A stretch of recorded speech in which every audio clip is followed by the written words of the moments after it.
Thank you so much. Good morning, everyone. I hope you're having great talks. I've been watching them, super inspiring. Hopefully, I don't lower the bar myself. It is minus 12 here in Stockholm. Hopefully, you have better weather. I'm actually looking at the chat here next to me. So, write to me what temperature looks for you. Cool. So, in today's talk, I will be sharing my personal journey to the gaming industry. And of course, let me. Now it should be working. That's good. So, and of course, not only telling my story, hopefully by end of my talk, you will have a practical roadmap, some insights. Hopefully, if you take at least one insight, makes your journey a lot easier than mine. I would be really happy. My journey was quite tricky. I did it the hard way, which is really, really interesting. I didn't. Some of this, when I share my learnings, you will see the mistakes I have done and the things I have just happened, like I maybe just lucky to do correctly. So hopefully, you guys can avoid the mistakes I have done.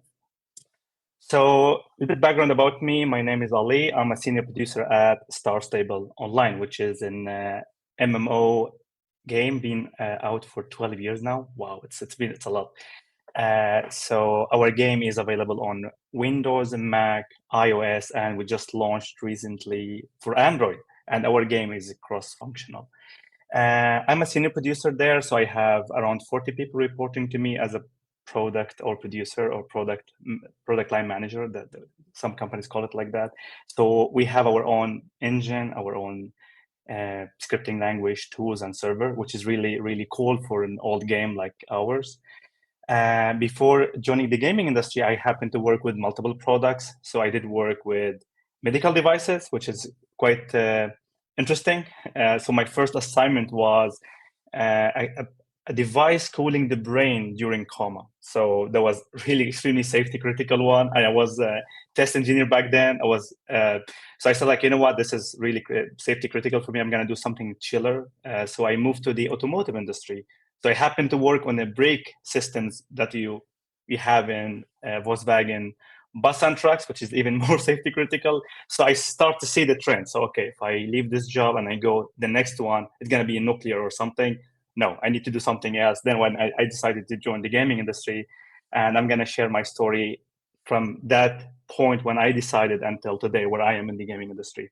Beside my job as a producer, I do a lot of public talks and different events in Sweden and internationally, like the one I'm doing right now here. And by the way, I have one with CD Projekt, the amazing studio behind The Witcher and Cyberpunk. And I'm going to be talking about what does it mean to be a producer, because I know producer is quite an interesting role. Sometimes when people ask me what that mean to be a producer, I say just I play games because it's a lot easier to explain what the producer does. But anyway, in my webinar later this month, I will be sharing how like a day looked like for me as a producer. And I do mentoring. I do mentor a couple of students every year. Besides that, I have the privilege to be a board member at two amazing game dev schools in Sweden. Future Games is top 15 right now as a best game dev school, and the Game Assembly is #1 in mobile experience and #6 in game devs. So I'm board member at both these two schools, help the students, help the school with the education programs and a lot of things. Enough about me, and let's start the journey. And to do so, we need to go back in time. Here, me, of course, the sad guy, looking at the industry people enjoying their time from distance. When I used to work, like I said, in safety critical product, I've learned a lot from. I was just looking for IT companies because I have a background in computer engineering. I did the year project management, and I said, let's see what IT company do we have. Then, for some reason, working in the gaming industry never crossed my mind, even though, as you can see, games is literally, I've been playing games ever, and I still do on all platforms. But working in the gaming industry is something never crossed my mind. So then I start to see, okay, so when I start to look at the companies we have in Sweden, didn't even know how many companies we have. Right now we have more than 900. So we have EA, Dice King, Avalanche, Starbreeze, Star Stable. We have plenty, Ubisoft, massive. So that was me watching the industry from distance when I decided, you know what, could be interesting to work in the gaming industry. So it all started. For some reason, I was doing only during the evening. You don't need to do so. It's quite stupid. And I actually stopped taking my phone to bed, which is really good. I advise you not to take your phone to bed anymore. So I leave it here in the living room. Anyway, I just go and read job ads. That's it. Just actually go to websites and read the descriptions for different jobs. This is actually underutilized to just go and read, because what happens, you have like an understanding. Okay, I know I'm going to be an artist or a game designer or things, but and you just usually people apply to open positions roles, but when you actually read the job ads, that actually helped me a lot, because you start to connect the dots and see, okay, I see a trend. A lot of gaming companies looking for their specific role for a reason, because maybe this is what like high demand on that role. Maybe it happened that you have that skill set already for that role. And as you heard from previous talks, there's a lot of positions I'm not even aware of at my company, and there's a lot of really niche positions in the AAA ones. So if you don't know what is there, you will never know if you even like you're applying to the right role. For example, if you're a product manager and you're gonna apply the gaming industry, we call it producer. But if you read the job descriptions more often, you start to realize, I see now. Or actually, we call it development director sometimes, is a project manager. So you need to read job ads, descriptions, so you can connect the dots. And the most important, you identify skills that you don't have right now, or you do have, but it's not been sharpened enough. You haven't been using that skill for a while. And this is what I have done. So I start like, okay, so I have this skill here. What I noticed that I'm missing from my engineering background in technology, I have been written a lot of programming languages, is actually making a game. So for me, it was obvious that my next step is definitely I need to make games. So I did half-year game design course where for the first time in my life, I get a chance to write my own GDD, game design document. I get to learn about particle systems, input systems, like a baking AI, nav mesh, UI. So I made a couple of 2D games, 3D games. So that was just half year course. And I ended up making, I love shooting games a lot. So with my friend, we ended up making this really cute game. It's not out yet. Hopefully we will release it sometime soon. But anyway, this game is basically you shoot sheeps with pillow and they go to sleep. Write to me in the chat if this is appealing, so maybe I get more energy to finish it with my friend. And we use a famous Swedish composer music in games, so it's pretty calming. So that's how I ended up making my first 3D game. And that's, you see how it started from me reading the job descriptions, identify the skills I don't have, and start working on my skills. So this is the first big right things I have done correctly by I was just pure luck, to be honest, because no one told me I should do that. Go the extra step or the extra mile. I believe this is a crucial mindset. This helps you despite what industry, like this is a really priceless mindset in my opinion. But why it's in gaming industry is even more important, because it's, as you heard, and as of course, you have been applying, it's quite competitive. It's really extremely competitive. And doing the extra step, as Bingen mentioned in his great talk, that you need to, passion is something you need to show me, cannot just tell me I'm passionate. And going the extra step, in my opinion, this is how you show your dedication and passion about the industry. So I'm going to share small stories happen with me along the way. Blood, Sweat, and Pixels. It's the first book I did read in the gaming industry.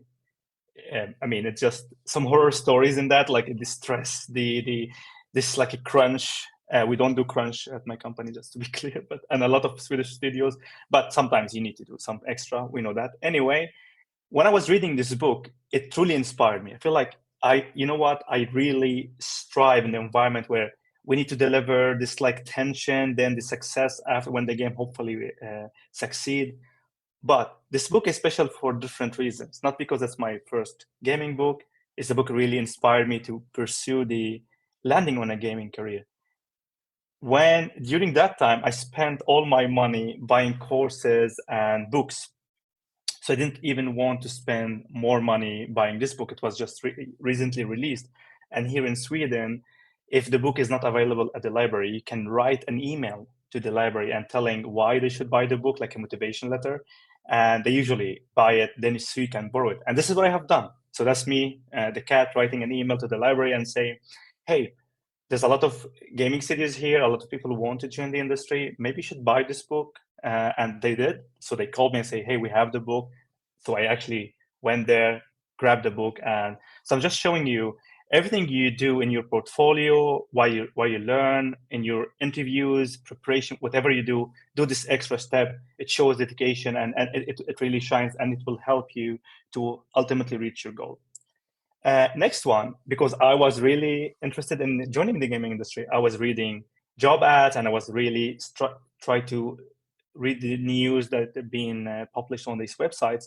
And I stumbled upon that DICE, the studio behind Battlefield. I say hi to them. I have a lot of friends at DICE. So as you can see from the photo, it's 2017. Is it, what is it, like 6 years now? 7 soon?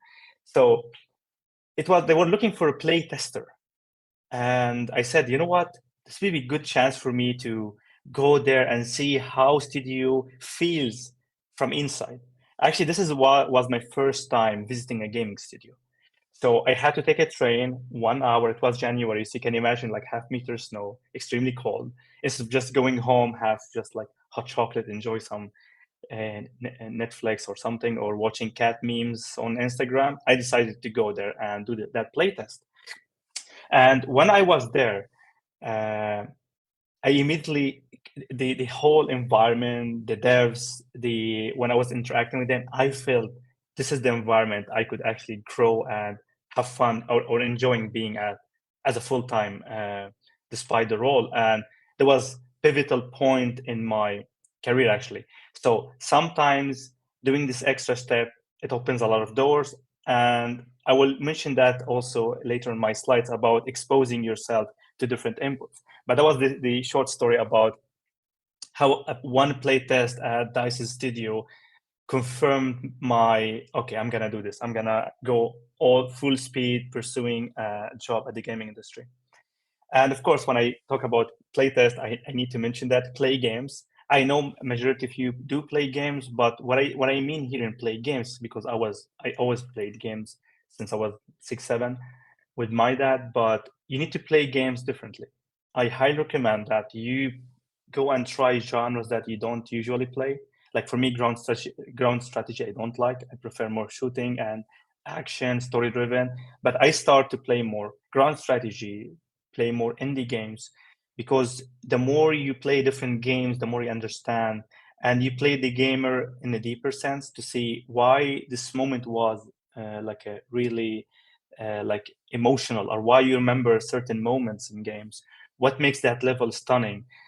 So try to play games differently, try to focus on all details, try to focus on the onboarding of the game, because if you acquire this knowledge, if you're going to work in the game production, it would really helps a lot in any positions you land on, and it will also improve your chances when having discussion with during interviews, because we usually ask what games are you playing. Then you say games are you like. You say I like this one. Then say why. A lot of people don't understand why we ask why this game. Actually, we don't care what games you say that you like. I'm more interested in hear the why, and the why you can show your skills of understanding by saying, I love this game because of like how they used, like Ghost of Tsushima, for example. I really like they didn't use any UI. They used environment to guide the players, but I believe it's a good UX practice. For example, this kind of answers really improve your chances and during interviews as well. And networking. I'm pretty sure you heard this a million times. I knew that, and it's like, you know what, I'm gonna do it anyway. If I'm not mistaken, the talk after me will be someone from LinkedIn. Say hi to the guys from LinkedIn. I've been promoting LinkedIn for years now. Maybe you should send me a cup or a T-shirt or something. But anyway, LinkedIn is important. If you're listening to me right now and you don't have LinkedIn, please do it right now as we speak. Don't leave this talk until you have LinkedIn. I cannot stress how important it is to have a good LinkedIn profile, not only having one complete. So building network really helped me. And I did that even before joining the gaming industry. So I was building my network slowly. Building network takes time. Don't be too aggressive. Don't add anyone with the title that you're pursuing or just talent acquisition. Building network takes time. So add the people that you know, which is like, and start expanding. So you have the first degree, then second degree. So expand slowly, be genuine, be nice. Industry people are extremely cool. So I highly recommend having a good LinkedIn profile. And you guys being here, that shows that you understand the power of networking. Before joining the gaming industry, I used to go to a lot of meetups face-to-face with people from the industry, asking them a lot of questions. And of course, I joined a lot of communities on Discord. So networking is crucial, but I just want to highlight LinkedIn is beyond important. And when you apply to a lot of jobs, you see add your LinkedIn link in the field, and it's actually mandatory. So you need to have them. Make learning a habit. If there's one takeaway beside having a good, the extra step and the networking, of course, definitely this one. I believe this is something hopefully you can take with you. The gaming industry, besides it's quite competitive, it's fast-paced and things are changing extremely fast. And now with AI, it's going crazy. Being up to date, what's going on with the best practices, what features that Unreal added to the latest version, or Unity or Godot, whatever. It's super important to be up to date. It's super important to keep your skills extremely sharp. And this is what I do. I tell that to my students. If you don't have a book or a course at any given point, something is off, something is wrong. And it might seem a bit harsh or a bit too much. I disagree, actually. Even though having a full-time job, I ask people, can you read half a page every day? If you can you read one line, just actually one line before going to bed? That's actually enough. So what I start to do, I fall asleep extremely fast. Yes, I have that superpower.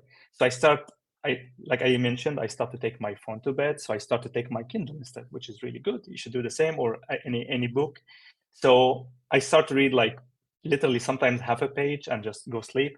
I finished tons of books last like few years just because of that. You finish more than you think. But what started to happen, here's the interesting point. I was reading a book, was really fun book. And I know when I go to bed, I have my Kindle, I'm telling my brain, okay, it's time to bed. Then I usually sleep before I finish, but I really want to read more. So I started to go to the bed earlier so I can read more. And this is showing you how making learning could be just a habit that you acquire. And every day, actually, for me, I do it every day. You don't need to do so, but you need to understand your limitation and your time. I just go to every evening, I just go and watch YouTube. As you can see here, there's a couple of the channels that I usually go to. GDC, there's a lot of great talks. Game Maker's Toolkit, Mark Brown, when he breaks down a lot of game design aspects, why this game feels fun, why this game doesn't feel as fun, or Extra Credits, where they also do a breakdowns about making different games in Unity and different stuff. So just showing you a couple of resources I usually go to on YouTube, and I watch at least one video every evening. A couple of great books. If you haven't checked that out yet, there's a Creative Gene, Hideo Kojima, A Theory Fun of Game Design, Reality is Broken, and how games impacts our life. And actually I had a talk about why games are good, our games beyond entertainment, how playing games are actually impactful. All this knowledge I've acquired just by making like a habit of learning. And when you start to teach people things, that means that you really understood the information as much as possible.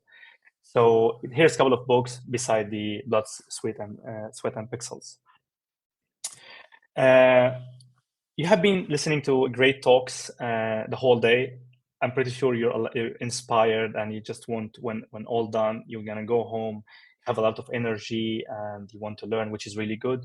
But here's the mistake I have done during my journey, or the transitioning to the gaming industry. I did push the limit way too much. So I did hurt my eyes twice in the process. I had red eyes because I was staying late, or just for some reason wake at 2 a.m. and just like start coding or do some design or writing some documents. It's really important to have the learning in a balanced way. So it's so super important to do something is sustainable. Don't do like let's say you start with 9 hours a day. For how long you can sustain that pace? Usually it's not that long. And what happens after, I've seen this a lot, trust me, that you feel so tired or burn out, and a lot of people quit this at once. So in my case, I was really lucky that I recovered, because what happens, you go like on a fast pace, then it's like a steep going down, then it takes you a lot of energy to go back and pick it up again. So I highly recommend to avoid this by doing a sustainable learning process. So some people ask me how many hours I should study if I have a full-time job. Uh, if you go to Coursera, which is one of my favorite learning platforms, it says 2 hours a week. Actually, it's not that much. Like if you do like me, if you monitor how you screen time, it's more than that daily. So 2 hours a week is actually not that much. So start with something you can actually commit to. You say like, you know what, 2 weeks per 2 hours per week, I'm gonna commit to that, and you will slowly start to increase that because you have more capacity or energy until you reach the limit. So it's super important to understand your capacity limitation and your conditions, because if you have a full-time, have a family, it's really varies between different people. And you need to be patient. Gaming industry is quite complex. Making games is really complex and it takes time. Gaming companies are just increasing. Even more jobs are being added. So don't worry, the industry is not flying anywhere. Be patient, take your time, enjoy the ride. And the last point here is you need to be curious and creative. Being here is one form of actually being curious and creative. But when we say creativity, it's been like used in multiple forms. What I mean here, how exposing yourself to different inputs could actually inspire you. For the next slide, if you work with art or if you're an artist, please close your eyes, because you're gonna like my next post. I really love art, but this is my drawing skills, guys. This is a horse, by the way, if you didn't know. Like I was trying to draw a horse, and now this horse is the most famous horse at my company. So am I going to work as an artist? Definitely not. As you can see, I don't have the skills. I don't have artists in my team, but I really love art, but I don't have the art or the drawing skills. I'm usually early adapter. So I've heard about this AI helps you to make an art. It's called Midjourney. It was early stages. So you know what? I'm gonna try this out, because I know what I'm gonna try to do, but I cannot do it myself.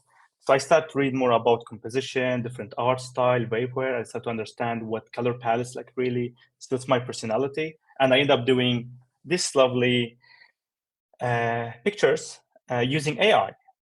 But what's really interesting here, I made one photo and I said like, you know what, this one it really suits to be a blog post or with an article.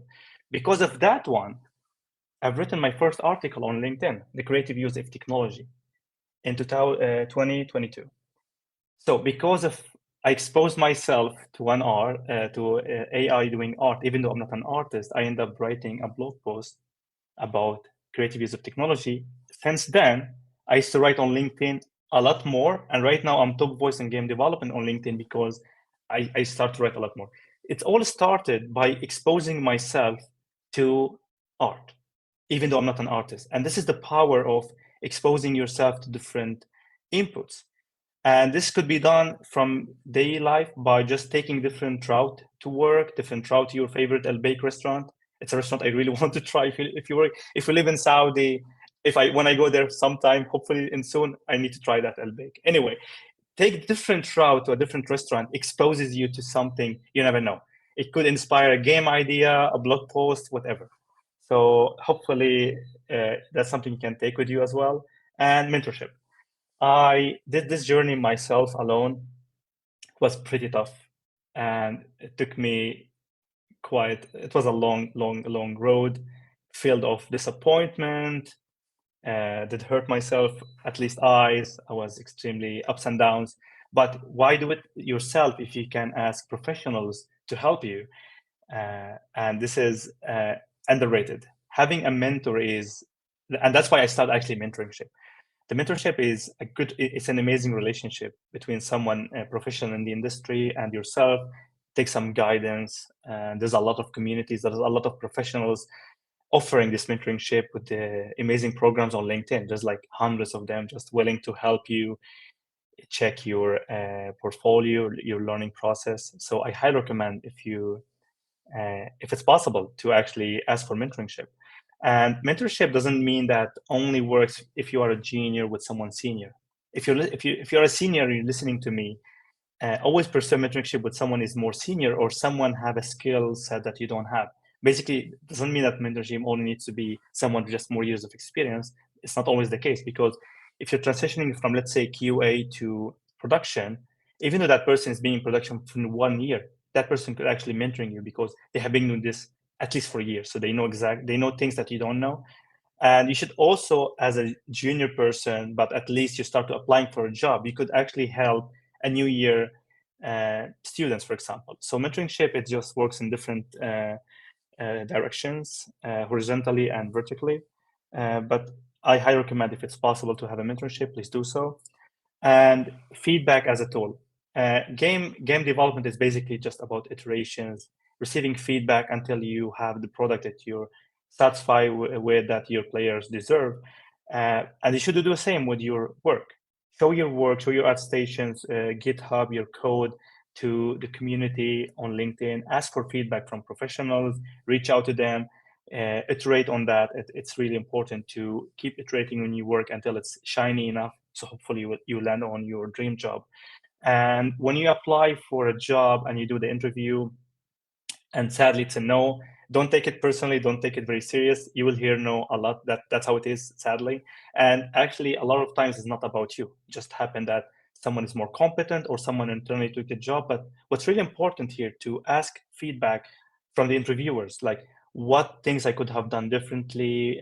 Is it my portfolio? Is it my answers? So take that learning with you, and always play the long game. Don't worry. Don't take it too hard. If like a job that you always wanted and the job description fits you perfectly, don't worry. Many jobs will open at that studio or different studios.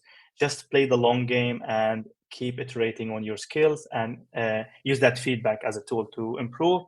Last tip is no more waiting. This is by far my biggest mistake I have done transitioning to the gaming industry. I waited way too long. And because I took it very serious, I say, you know what, I'm going to apply, I'm going to take the job. It took me 4 years, guys, 4 years. And when I showed my portfolio and skill set to senior talent acquisition at the AAA studio, that person said, if you applied years ago, it would take you. So basically, I just pushed myself away from this for no reason. And when I start to work with the schools a lot more, speak with the students or junior people, they show me their portfolio and I look at them, wow, this is really cool. And they are not like satisfied with their work, or they don't have the, what do you call it, the courage to apply. That's a big mistake. So please don't wait. Work on your skill set, but don't wait way too long. You'll just be wasting time, in my opinion, outside of the industry that you dream to be at. And that's it for me. Thank you so much for watching. And I'm not sure if you have any time for quick questions. We have a lot of questions coming in. Thank you very much, Ali, for That's a good sign. the presentation. Let's just answer a couple of them, and then, as discussed, you'll stay here in the backstage to answer them. 100%. 100%. What strategies or technologies can we use to improve the user experience in our games continuously? For user experience, actually, playtest, of course. Like the best tool is actually just expose your game to audience. And how we do it here with the schools, we go to Technique Museum and let kids play the game. If your game is not PEGI plus, kids are an amazing. They're just brutal. It's like, this game sucks. Like they don't have filtering. So the best tool is basically just exposing your game, if that's what you mean, to the target audience. So my biggest recommendation: have slice of the target audience that you want them to play your game, the people that absolutely not in your radar, because you will collect a lot of valid feedback from them, and you never know, that could be a small tweak in your game. You could attract a category it was completely wasn't even planned.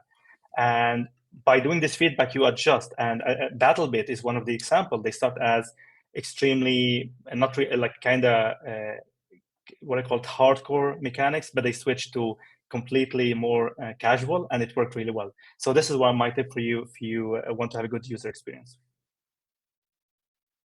Hopefully, thank you very much, Ali. questions. If you can stay here, as discussed, to answer the questions, there's more coming, and we need to move on with the program. Okay, thank you so much. I will be staying here, and guys, feel free to chat with me, and I will be trying my best to answer all of them. Thank you so much, and have a good day.